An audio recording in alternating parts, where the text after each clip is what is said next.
Bonjour and welcome, viewers and students, to Let's Speak French, Parlons Français.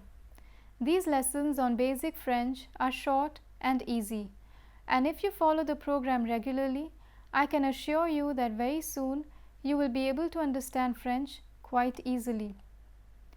The previous session focused on questions that consist of the interrogative adverb pourquoi.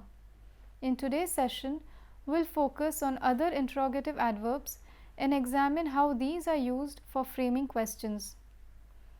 This lesson has been divided into 3 sections. In the first section, I will read out a text that has several different types of questions. Then in the next section, we'll examine the structures of these questions. And finally, in the third section, we'll do an exercise to revise what we learned in today's session.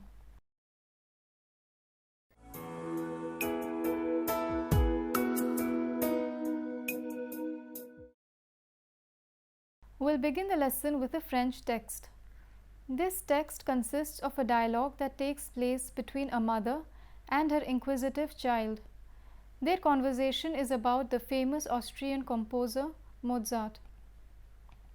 Un enfant curieux. Juliette, que fais-tu? J'essaie de lire ce nom, Wolfgang Amadeus Mozart, mieux connu comme Mozart. Qui est-il? C'est un compositeur. Qu'est-ce qu'il fait, un compositeur? Un compositeur compose des œuvres musicales. Mozart a composé combien d'œuvres musicales? Plus que 600. C'était un enfant prodige et il a écrit ses premiers morceaux de musique à l'âge de 6 ans. Comment tu sais tout ça, maman? Je l'ai lu. Où? C'est écrit ici. Viens voir. Quand est-ce qu'on rentre? Mais Juliette, on vient d'arriver au conservatoire. Oui, je sais, mais je veux aller à la maison. Je veux raconter à papa tout ce que j'ai appris à propos de Mozart. So this was a short text that has several different types of questions. In the next section, we will examine one by one each one of them. We'll also learn about the different structures each type of question can have and which have not been mentioned in the text.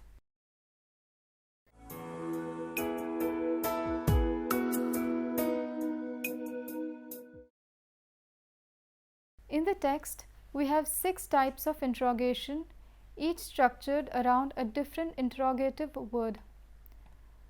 We'll examine them in the order they appear in the text. First, we'll examine the structure given in the text, and then we'll look at the other 2 structures associated with interrogation. Before we proceed, let me refresh your memory. Here are the 3 interrogative structures that are always used when framing a question. Declarative sentence, insertion of the phrase est-ce que, and inversion. Now let us study each of the 6 interrogations. Que is an interrogative pronoun that refers to an object when used in an interrogation. In English, que can be translated as what. In the text, que is used in the following question. Juliette, que fais-tu? Juliette, what are you doing?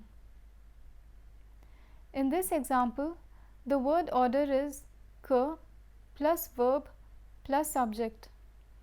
Since the verb precedes the subject in this example, this structure is an inversion. Due to its complex structure, one generally prefers to use a more straightforward structure, like the one that consists of the phrase est-ce que.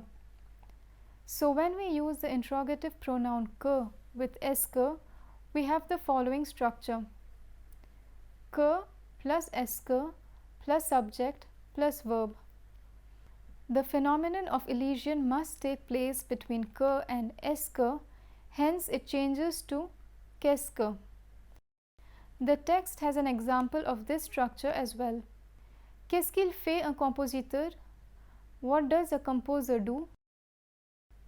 And now let's consider the third structure, the declarative sentence. This structure is again very simple, but there is an important change that must be made before using que in this structure. Que needs to be changed to quoi. The meaning naturally remains the same, but one needs to replace the word que with quoi in this structure. We don't have an example of this in the text, so I will reconsider the previous questions. Que fais-tu becomes tu fais quoi? Qu'est-ce qu'il fait un compositeur becomes un compositeur fait quoi? Unlike the other cases where the interrogative word could be placed either after the verb or in the beginning, with quoi the position is always fixed. Quoi is always placed at the end. In fact, this structure is very colloquial and not approved at all in a formal setting. So to review how que can be used in the three interrogative structures, let's look at the table. The question that is in red is the one that features in the text. Tu fais quoi? Qu'est-ce que tu fais? Que fais-tu? Un compositeur fait quoi? Qu'est-ce qu'il fait un compositeur? Que fait un compositeur? The next interrogative word that we will study is qui. Qui is an interrogative pronoun that is always used for asking a question regarding a person. In English, qui can be translated as who. In the text, qui is used in the following question. Qui est-il? Who is he? In this example, the word order is qui plus verb plus subject. As you can see, this is an inversion. This particular sentence exists only in the simple inversion. Now I'll show you how to frame this question using the phrase est-ce que. Qui plus est-ce que plus subject plus verb. Qui est-ce que il est?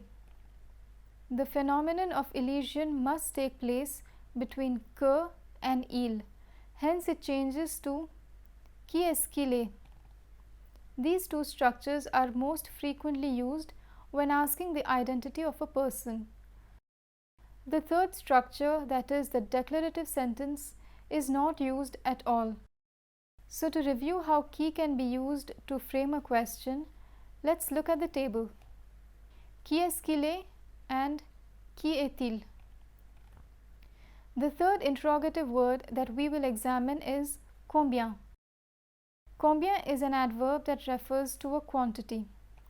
In English, combien can be translated as how much or how many. In the text, combien is used in the following question. Mozart a composé combien d'œuvres musicales? How many music pieces has Mozart composed? In this example, the word order is subject plus verb plus combien. As you can see, this is a declarative sentence. Technically speaking, the word combien can also be placed at the beginning of the question. Combien d'œuvres musicales Mozart a composé? But this order of words sounds a little awkward and heavy. So one must be sensitive to the fluency of the sentence and must use the structure that sounds natural. Obviously, it will be a while before you can judge for yourself which structure sounds better. But I'm just pointing out that before asking a question, every French speaker makes a rapid, almost unconscious decision of which interrogative structure to use. Now let's see how combien can be used in the other two structures. Let's first examine the est-ce que structure. Combien plus est-ce que plus subject plus verb. Combien d'œuvres musicales est-ce que Mozart a composé? This question may appear confusing because what follows the interrogative word is not est-ce que but the phrase d'œuvres musicales. We must understand that there is a certain connection between the adverb and the noun it quantifies, and because of it, we cannot separate the two elements by inserting a word in between them. Combien de actually means how much or how many. In this sentence, combien quantifies œuvre musicale. Therefore, œuvre musicale must follow immediately after combien de.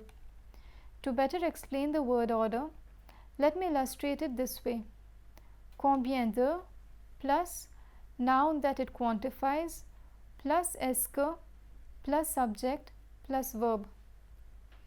Now let me show you how combien is used in inversion.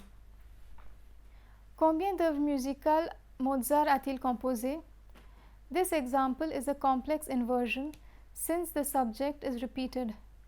One can use the complex inversion only when the interrogative words pourquoi and comment. So to review how combien can be used in the three interrogative structures, let's look at the table. The question that is in red is the one that features in the text. Please note that in the table the phrase d'œuvre musicale is not specifically indicated in the structure, but you must always remember to place the quantified noun directly after the adverb combien. Mozart a composé combien d'œuvres musicales? Combien d'œuvres musicales est-ce que Mozart a composé? Combien d'œuvres musicales a-t-il composé? The fourth interrogative word that we will examine is comment. Comment is an adverb that expresses in what manner or by what means. In English, comment can be translated as how. In the text, comment is used in the following question. Comment tu sais tout ça, maman? How do you know all this, mom? In this example, the word order is comment plus subject plus verb. As you can see, this is a declarative sentence. Technically speaking, the word comment can also be placed at the beginning of the question. Tu sais tout ça comment, maman? But again, this order of word sounds a little awkward and unnatural. But grammatically, it is possible to begin a question with comment.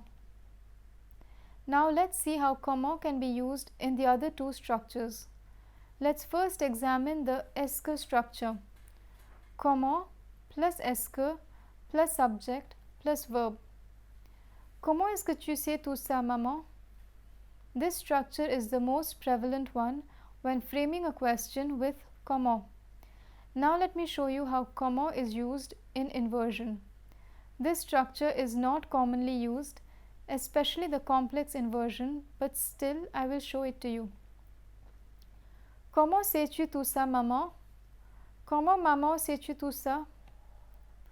Both the sentences are grammatically correct, but the usage is limited. So to review how comment can be used in the three interrogative structures, let's look at the table. The question that is in red is the one that features in the text. Comment tu sais tout ça, maman? Comment est-ce que tu sais tout ça, maman? Comment maman sais-tu tout ça? And comment sais-tu tout ça, maman? The fifth interrogative word that we will examine is où. Où is an adverb that expresses a location. In English, où can be translated as where. In this example, we only have the interrogative adverb. This is a fourth structure that we have not seen up to now. It is possible to use an interrogative word all by itself. This usage is, however, restricted to the oral form. So now I'll show you how où can be used in different interrogative structures. Let's consider the French translations of the question, where do you live? Où tu habites? Tu habites où? Où est-ce que tu habites? Où habites-tu? And finally, let's examine quand. Quand is an interrogative adverb that refers to time. In English, quand can be translated as when. In the text, quand is used in the following question. Quand est-ce qu'on rentre? When are we going back? In this example, the word order is quand plus est-ce que plus verb plus subject. If you remember, in the second lesson of this chapter, we learnt that the word on is an indefinite personal pronoun. So in this question, the subject is on. Since it begins with a vowel, the phenomenon of elision must be observed, and so est-ce que on becomes est-ce qu'on. Next, I'll show you how quand is used in a question that is structured around the declarative sentence. As you know by now, the interrogative word can be placed in two different positions: subject plus verb plus quand, on rentre quand plus subject plus verb, quand on rentre. And finally, let's consider the third structure, the inversion. This particular question can have only one inversion form, simple inversion. Quand plus verb plus subject. Quand rentre-t-on? The reason why we cannot structure it around a complex inversion is because of the subject on. On does not allow the subject to be repeated. So to review how quand can be used in the three interrogative structures, let's look at the table. The question that is in red is the one that features in the text. On rentre quand? Quand on rentre? Quand est-ce qu'on rentre? Quand rentre-t-on? So these are the 6 interrogative words that are frequently used in French to frame a question: que, qui, combien, comment, où, quand. And each question can be constructed around 3 distinct structures: declarative sentence with rising intonation, insertion of the phrase est-ce que, and inversion, simple inversion or complex inversion. The replies to these questions are simple. Unlike the word per, pourquoi, parce que, these interrogative words do not have a specific word with which they begin their answer.